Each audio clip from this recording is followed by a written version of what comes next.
So today we're looking at the fox eye, also known as the temporal lift. How can we avoid a disaster like this? Lifting the temporal area and the temporal brow can look beautiful. This is Bella Hadid. Her eyelid has changed significantly when she was a younger woman, and she looks elegant, she looks refined, feminine. She's a celebrity, an A-list model, and so that improvement in the temporal area of her brow has made her more beautiful.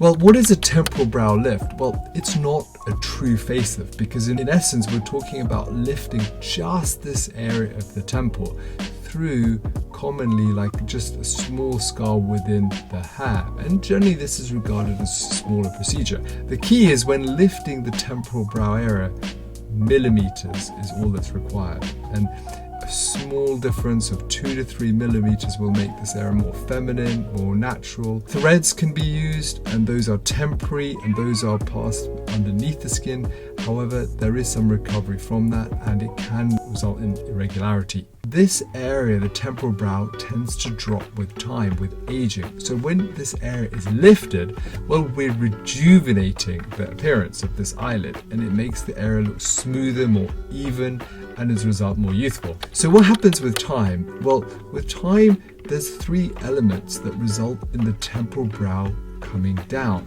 One is gravity, everything is fighting against gravity. The second is deflation. There's a loss of natural fat in this area, results in deflation or descent.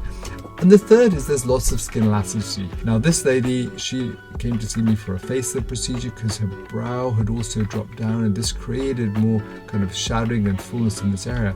You see, lifting the brow, the tail of the brow, it just looks more feminine, it looks natural, but it also looks more youthful. So lifting the lateral part of the brow, as it comes down, well, it adds like skin and fullness to the lateral part of the brow and can contribute to what looks like eyelid skin. But actually the eyelid skin, there is loose skin and that is here, but this really is a result of the temporal brow coming down. So lifting this area, what does it do? Well, it opens up the outside of the eyelid. You see more of the eyelid, so it looks fresher.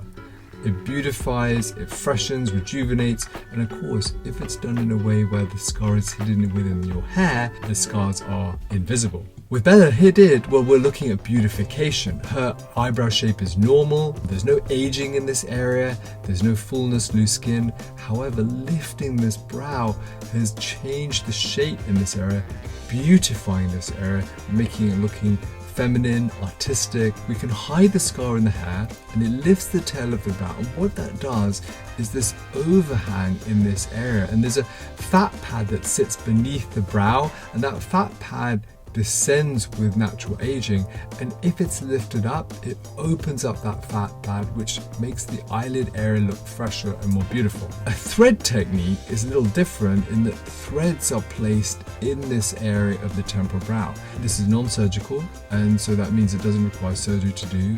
However, it does mean placing these little stitches that have tiny little barbs on them to hold the soft tissues in this area. It will lift this area and it will lift the tail of the brow. However, there are challenges with this. If the threads are too superficial, it can give you very unsightly appearance. Like in the celebrity we saw earlier, it gives you all these kind of like ridges and marks, and that is unfortunate because the threads are just too superficial.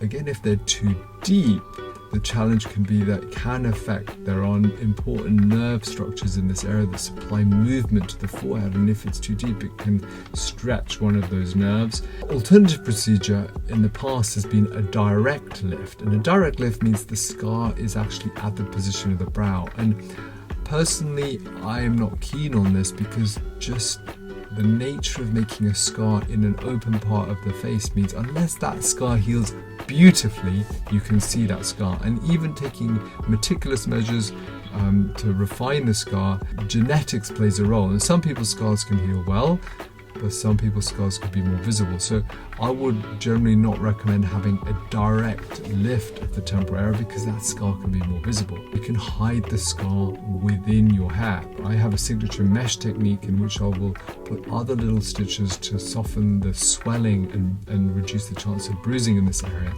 But if we make the scar within the hair, well, it's discreet, it's virtually invisible because it's within the hair, and we can use that to lift the tail of the brow a matter of millimeters, and it will open up the eyelid, but with a scarless technique. Using this kind of mesh technique, well, you tend to get less swelling and it reduces the chance of bruising. And bruising is the one thing with any procedure around the eyes, because bruising can give you dark coloration under the eyes. And if we can avoid bruising, we have a faster healing and it can look good even days after the procedure. So the fox eye temporal lift technique, how do you avoid disaster? Well, these thread techniques can be a little hazardous because although they're non-surgical, they can give you unsatisfactory results if they're done in a certain way. Can we improve on this? Well, we can. We can use a modest surgical technique where we hide a scar within the hair, come underneath the skin area and lift this area without giving this kind of result. I do hope this information has been helpful for you. Thank you for watching.